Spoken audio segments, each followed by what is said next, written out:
motor car, this is.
Here we are at the Tramway Museum at Crouch.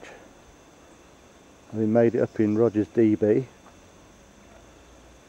I've just gone to collect it, and we'll be entering the museum any minute now.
Where are they? Up and down bell. Oh. Kids at the fairground.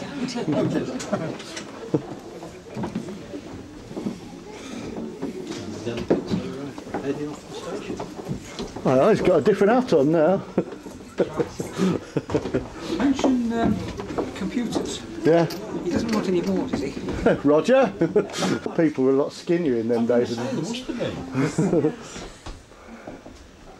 Are you collecting fares then? Yeah. No, yes, you're right. There's an inch, definitely an inch and a half there. Off this one. You haven't got the overlap, have you? Right. A bit going back. No. Because it hits the wall, doesn't it?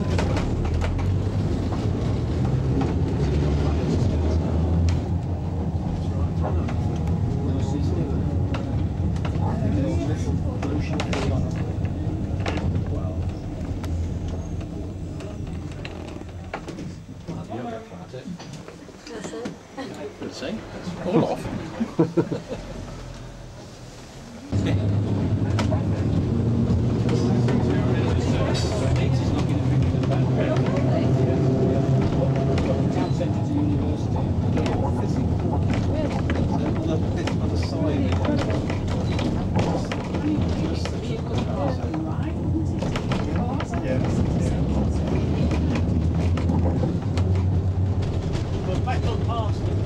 Came from the Bowes Lion estate. We've got his family estate in Hertfordshire.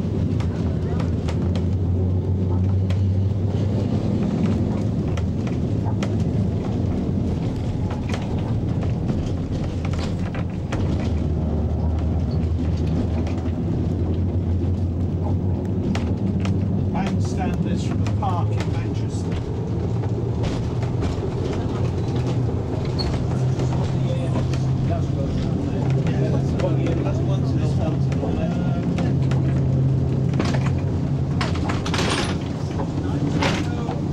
Fares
Who sort of said, right, I like to do that one because they didn't do it.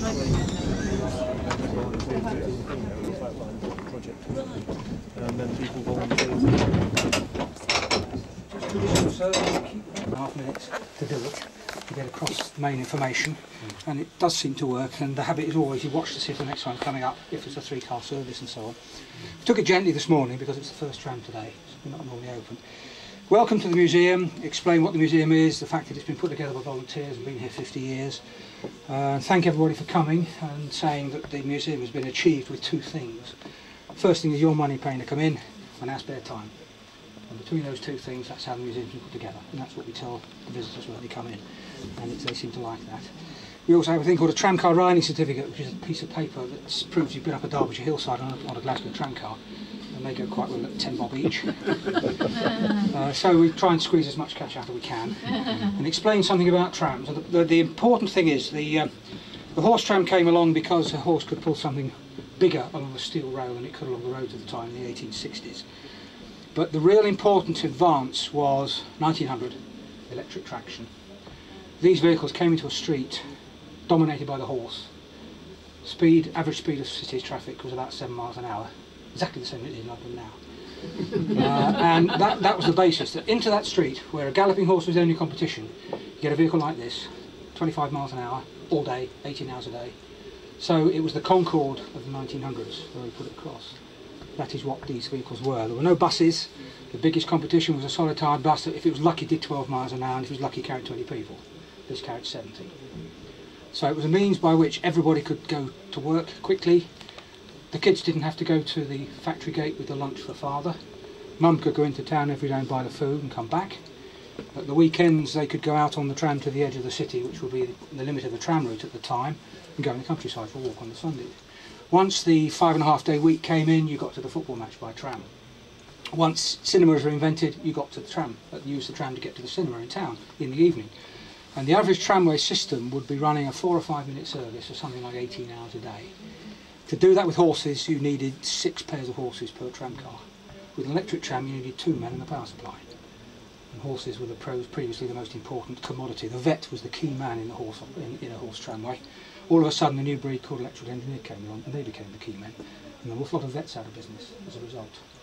So that's just what we put across, that here we have a tram that dominated city streets for 25 years, or nearly 50 years in many cases, shifts loads of people quickly, safely, and faster than anything else. There was no competition until the bus came along in the 20s and 30s, once the diesel engine had become successful in the 20s. But certainly for 2 decades, the civic pride of a city was their tram system, along with the waterworks and the hospital and the town hall. It would be one of the civic prides that they had. So being a tram driver was quite a prestigious occupation. The tram manager was held in very high esteem. He had direct access to the council, so it would be a very, very high-powered, high-profile situation, and thousands of people would be carried by the trams all the time, every day, 18 hours a day, with a very frequent service. I mean, 5 minutes or less was normal. Unlike, if you've missed it now, it's 2 hours, or possibly next Thursday for the next bus. So that was important, and trams enabled people to move about. It introduced the idea of mobility, it introduced the idea of personal mobility that the train started, but this was city mobility. We see the result of that now with everybody having cars, because the concept of doing your own thing, instead of getting on the tram to do it, you're buying your motor car. And that's why we've now got cities full of 32 million motor cars. In 1905 there were 5,000. So that's the difference. And trams outnumbered buses in cities until well into the 1940s after World War II. So they were the dominant feature, carrying people. And we then say things like, well, nobody was preserving them, so we did. We acquired a derelict quarry, and what you see here is what we've put here over the last 50 odd years.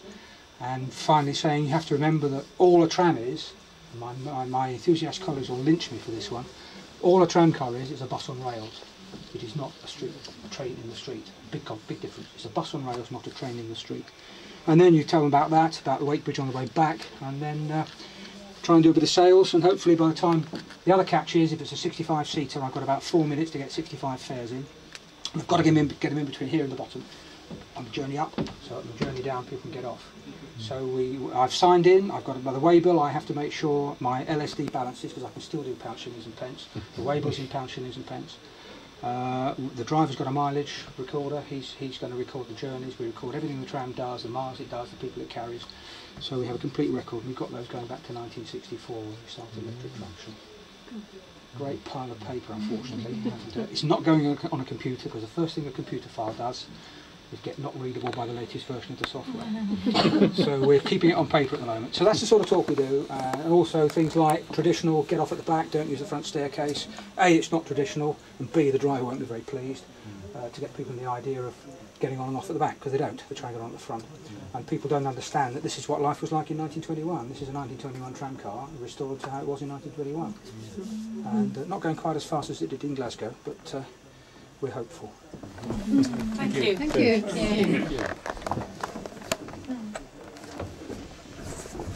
To get sponsored with electricity. No, you just pay the bill. Yeah, nice if there were though, wouldn't it?